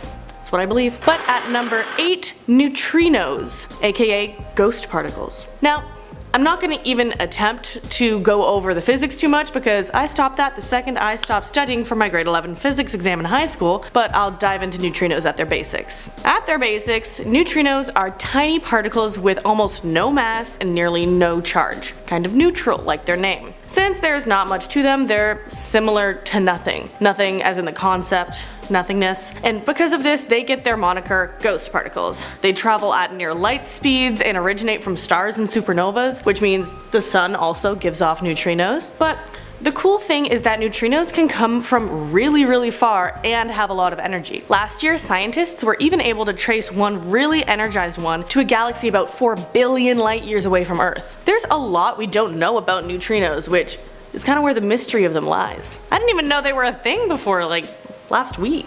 It's cool. But on to number 7, exomoon. For a long time, scientists were only able to locate moons within our own galaxy. We found exoplanets, sure, rotating around stars outside our solar system, but exomoons have been tougher to locate. possibly due to their smaller size. It was a mystery in itself, wondering if moons were just a thing in the Milky Way, but an exomoon may have been discovered last year. It's about the size of Neptune and it orbits a huge exoplanet called Kepler 1625. It's a big moon, bigger than any of the moons in our solar system, but the mass ratio of planet to moon between Kepler 1625 and the exomoon is similar to Earth and our moon. So there's exomoons. There's so much we don't know, and we're just starting to explore it. But talking about moons, let's talk about number 6, Enceladus. Enceladus is one of Saturn's moons. New info about it and its plumes that rise from its subsurface ocean came out in the journal Nature. Its plumes are apparently home to some complex organic molecules, and one study detailed the latest data. In a statement by study co-author Christopher Glein, a scientist that specializes in extraterrestrial chemical oceanography, he says they found organic molecules with masses above 200 atomic mass units. For some context, that's over 10 times heavier than methane, cow farts. Just context. With complex organic molecules emanating from its liquid water ocean, this moon is the only body besides Earth known to simultaneously satisfy all of the basic requirements for life as we know it. So are we hopping over to Enceladus? But no, at least not yet. Could it get ready? Who knows? Space. But anyways, while we're still talking about moons that may host life in our own solar system one day, let's... At number 5, a UFO is discovered. In October of 2020, satellite images of Antarctica unveiled a peculiar sight. Amidst the icy expanse, an object resembling a semicircular flying saucer emerged, slightly elevated and casting a telltale shadow. Believed by some to be an ancient aircraft dating back thousands if not millions of years. The notion of aliens opting for this secluded spot brims with intrigue. However, before we leap into intergalactic conclusions, it's essential that we exercise caution. While this image sparks conjecture, we do lack conclusive evidence about its origin or purpose. At number 4 is the alien base. If this next story is to be believed, there's allegedly a secret alien base with advanced and unconventional weapons hidden in the icy waters of the Antarctic. According to a video uploaded by UFO hunters, a mysterious anomaly about 180 kilometers off the coast of Antarctica has been spotted. They speculate that it's not just some kind of hangar for a spaceship, but that actual aliens might be residing there too. Now this may veer toward the conspiracy side rather than urban legend, but hey, it's all in good fun. Some believers are advocating for an expedition to confirm the existence of these aliens, while others voice concerns about potentially sparking an intergalactic war if we're not careful. So whatever it is, let's just hope we tread carefully. At number 3, the Kraken. The Kraken is a legendary maritime menace straight from the annals of Scandinavian folklore, a colossal cephalopod-like creature feared for its ship-swallowing antics and sailor-dragging tendencies. But could this creature of nautical nightmares actually be an alien? Yeah, you heard me right. A Reddit user named Bavin Hunter has set their investigative sights on Google Earth, claiming that they spot what appears to be a Kraken near Deception Island in Antarctica. Quite the ironic location, I must say. They suggest that this dark spot lurking in the depths might just be this mystical monster. Granted, we've got some real-life cephalopods that can stir the imagination, but they're not exactly Kraken-sized. Or maybe it's a cryptic alien being lurking beneath the icy depths. At number 2, alien DNA. Traces of potential alien DNA were discovered in the Antarctic, a mind-boggling revelation that recently shook the scientific community regarding DNA traces found beyond the depths of certain Antarctic caverns. Algae DNA, intertwined with fragments from minute creatures, paints a picture of potential alien origin. Though no immediate creatures were unearthed, this discovery opens portals to speculation. Could Antarctica, once deemed a barren expanse, have teemed with diverse life forms? For life here are akin to an extraterrestrial habitat, hinting at hidden chambers harboring unexpected life. Warmth emanating from beneath the icy veneer adds to the intrigue, making it plausible for life to have gained a foothold here.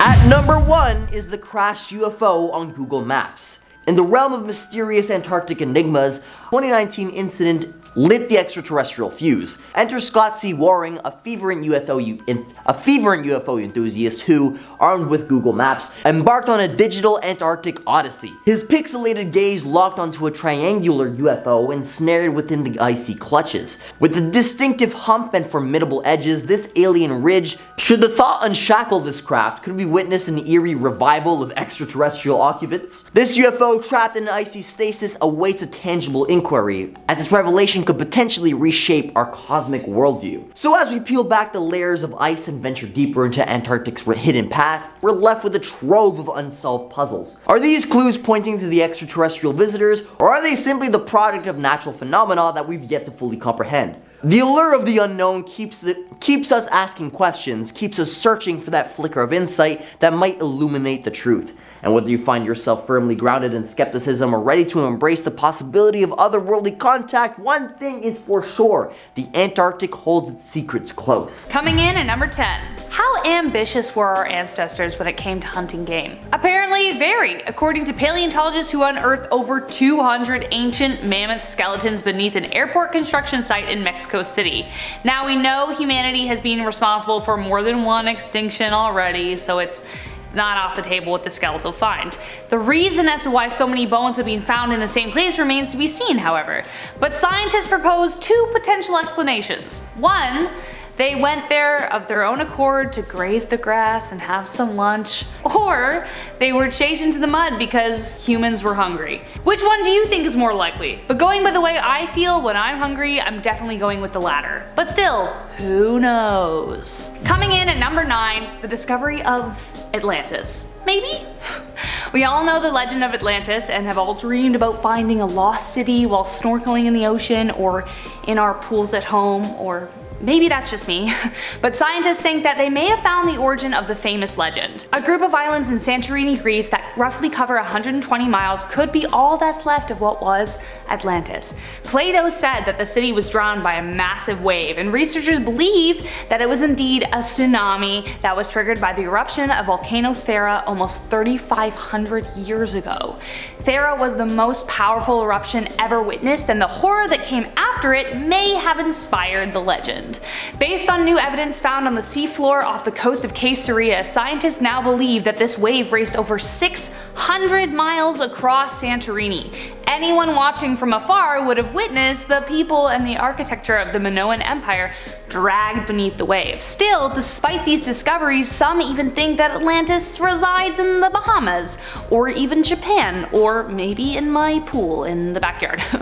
I guess there's no harm in looking, so get your scuba gear ready. Next up, we have one for all the mummy fans. Coming in at number 8, we have the discovery of over 160 coffins discovered in Saqqara, Egypt this last year. The Saqqara necropolis is a burial ground in the ancient capital of Memphis that has been undergoing excavation for over 3 years.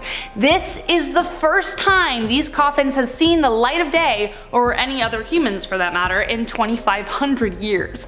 One of the mummies, which was wrapped in cloth, was discovered through X-ray technology to be so well preserved that the entire inner structure was intact. Along with the mummies and sarcophagi, 40 artifacts have been found as well, including funerary masks and figurines. There is no doubt that there will be plenty more to reveal in the coming year, along with plenty more questions. Coming in at number 7, we're going all the way back 5,000 years ago. If you're a fan of Outlander or just tried and true mysteries altogether, you know about Stonehenge. But for those who don't, well, I'll just tell you. Stonehenge is an ancient circular structure of megaliths dating back all the way to 2500 BCE in Salisbury, Wiltshire, England. 92 stones, all ranging in size, make up the structure, but no one knows who built it for sure and where they come from. The smaller stones in the center, called blue stones, have been traced back to Wales, but up until last July, no one had any idea where the Silcrete Sarsen stones traced to. But according to an article published in July 2020, scientists now believe that these stones hail from Westwood, Wiltshire, around 25 kilometers north of the site. But the question still remains, how did they get to Salisbury? The Sarsen megaliths weigh individually around 50,000 pounds and somehow ended up 25 kilometers south of where they came from. Someone had to drag them there, but the question of who and how still remains. Now it's time to look to the sky. There are plenty of mysteries in the great beyond, and scientists can't get enough of them. If you've ever watched a science fiction show or TV show, then you're familiar with black holes as pretty effective plot devices. Coming in at number 6, we have the discovery of a new type of black hole, one based on a theory Einstein predicted 100 years ago. In 2020, researchers at Laser Interferometer Gravitational Wave Observatory, aka LIGO, announced that they had yet again discovered ripples in space-time. What? What does that mean? These ripples are called gravitational waves, which are a result of two massive objects colliding in space. i.e. black holes or neutron stars. The last recorded similar disturbance was in 2019, a result of two neutron stars, which are dense remnants of dead stars, colliding. But this time, they didn't find any sign of collision, which means that the theory of two neutron stars colliding and immediately forming a black hole can in fact happen. Einstein predicted this a century ago, though he never thought that we would be able to measure gravitational waves. Scientists still want to wait and accumulate more examples of the phenomenon before officially classifying it as a new kind of black hole, but still, it definitely makes you wonder what other predictions have been made that are waiting out there to be discovered. At number 10, the Anita experiment, the scientific discovery that proves the existence of parallel universes. Now, okay, this one isn't technically aliens per se, but I wanted to mention it first because not only is it real, but come on, what's more exciting? Extraterrestrial visitors or extra-dimensional ones? Huh? Imagine a remote research station in Antarctica where scientists diligently hunt for cosmic rays. Now that's intriguing on its own, but it gets even better. See, naturally they had their instruments facing the sky, but then these researchers suddenly detect not one, but two signals shooting out of the ground beneath them, defying all logic. See, these rays of neutrinos are supposed to come from supernova, so it's highly improbable that the rays are passing through the Earth without coming into contact with a single particle of matter, only to land on a tiny weather balloon in the sky. To make sense of this, scientists dived into over 40 papers offering a buffet of explanations. Dark matter, elusive particles called sterile neutrinos, and then, the grandest of them all, a parallel universe, essentially a mirror image of ours, but where time runs backwards. Imagine that! This audacious idea isn't pulled out of thin air either. It's rooted in actual science, a theorem which hints that alongside our universe, an antimatter universe stretches backward through time before the Big Bang. But let's tap the brakes here, because a more down-to-earth theory has surfaced. That's right, hold your antimatter horses, because it turns out it's more likely that these signals were simply reflected off of ice or skipped off subglacial lakes. The truth, it seems, is more grounded, reflecting high-energy particles, not parallel dimensions. Sorry, y'all. I mean, unless you want to go ahead and put away Occam's razor. But before I do, if you're enjoying the video so far, you can support the channel by pressing like, subscribing to Most Amazing, and ringing that notification bell. At number 9, alien fossils. Back in 1996, NASA dropped a bombshell. Well, not literally. They stumbled upon a meteorite from Mars right there on our very own Antarctica. This space wanderer, a potato-shaped piece of Martian real estate, harbored something truly astonishing, a fossilized microbe. That's like finding a cosmic postcard in your backyard. This meteorite most likely embarked on a 15 million year journey across our solar neighborhood before cozying up on Earth. Now, let's dig deeper. The rock didn't just bring this Martian visitor, it also packed organic molecules. But before we declare aliens, bear in mind that this is an ongoing debate in the scientific arena. Some argue that this is a smoking pew-pew of extraterrestrial existence, while skeptics keep their feet firmly on Earth. What's your take on this otherworldly puzzle? At number 8 is the frozen ancient civilization. Enter Corey Goode, a name synonymous with the clandestine narrative that spirals deep beneath the Antarctic ice. The year was 2017 when Goode's voice resonated through the annals of conspiratorial discourse, asserting that a buried treasure lay beneath 2 miles of frigid ice, an ancient alien civilization, frozen in time. But let's rewind to 1939, a German expedition that allegedly stumbled upon this enigma. Fast forward to 2002, and the site begrudgingly opened its icy gate to scientists and archaeologists. What's captivating is Goode's own voyage, facilitated by the US Air Force, to witness the fabled civilization. A civilization that was rumored to be standing 55,000 years in Earth's past. This story leaves us yearning for forthcoming years to yield more insights into these Antarctic enigmas. At number 7, the Antarctic Pyramids. In 2016, rumors of pyramid-like mountains circulated the internet, capturing the imaginations of many. Could it be a creation of ancient civilizations, or perhaps, cue the dramatic pause, evidence of ancient extraterrestrial intervention? This square-based pyramid is perched upon the Ellsworth Range, standing around 4,000 feet tall. That's like 10 times the size of the pyramids of Giza. And that's just the tip of the iceberg. Or should I say, tip of the pyramid?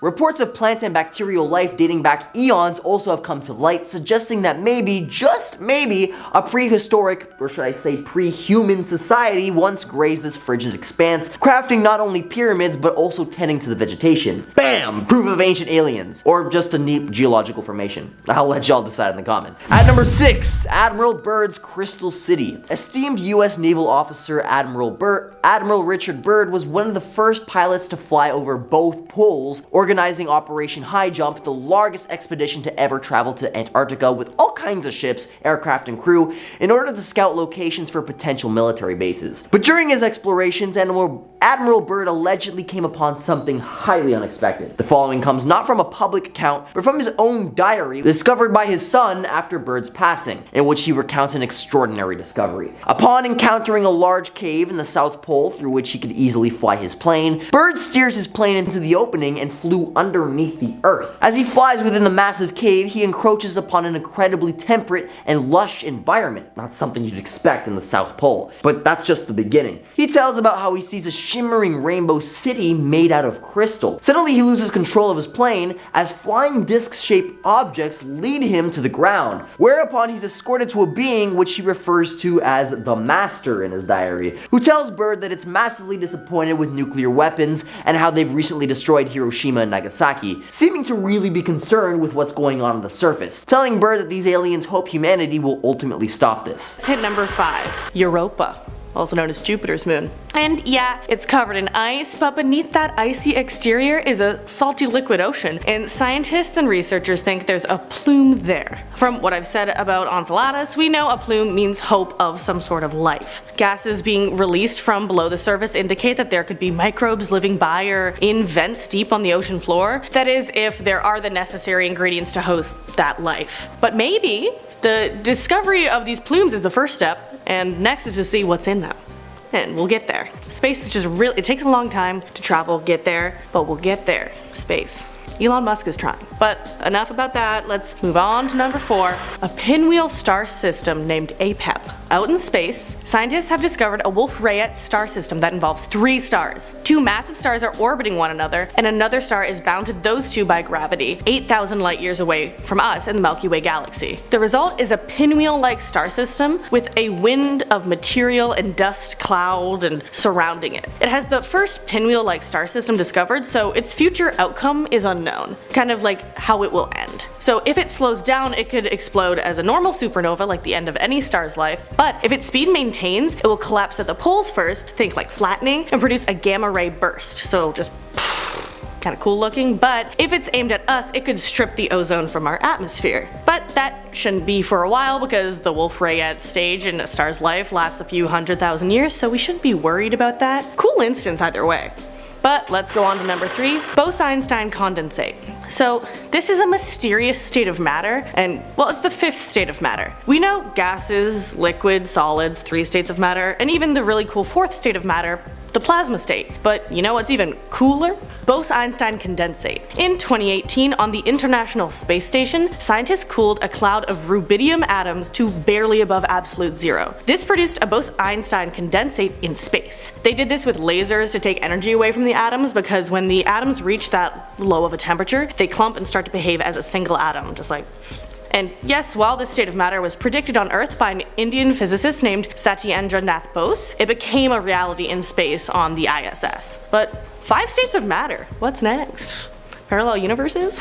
Maybe. But let's look at another mystery at number 2, Oumuamua. Scientists discovered the first known interstellar object to pay our solar system a visit in 2017. Scientists were confused as to whether or not it behaved more like a comet or an asteroid when a reddish cigar-shaped object whizzed past us. It was named Oumuamua, and according to NASA, observations suggest this unusual object had been wandering through the Milky Way, unattached to any star system, for hundreds of millions of years before its chance to encounter with our star system. What makes Oumuamua really cool is its shape. Scientists determined the passing object's shape because of its brightness. Its brightness would vary by a factor of 10, as they hypothesized that it spun on its axis every 7 and a bit hours. Then they determined that its length was possibly 10 times as long as it is wide, but this is atypical since elongated objects we have seen so far haven't been more than 3 times longer than their width. Like, it's not common for something just to be like through space. You think it's like a rock.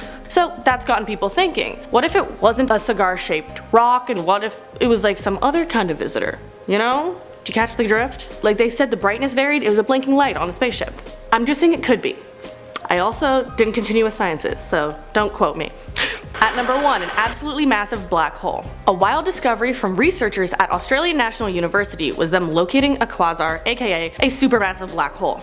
It's 12 billion light years away, and it's the brightest quasar that can be seen at this moment. It's so massive and awesome and hungry that existing science on black holes kind of needs to be reviewed. What we believe to be true now is that black holes have a limit to how fast they grow proportional to their mass. This quasar is about the size of 20 billion suns, a big number, so if we use the speed limit formula to go back in time about 1.2 billion years to the Big Bang, it would be the size of 5,000 suns. What makes this so odd is that the average black hole is the size of 50 suns. 5,000 suns is huge, and how is it already that big so close to the Big Bang? Or is math for black holes and how fast they grow different?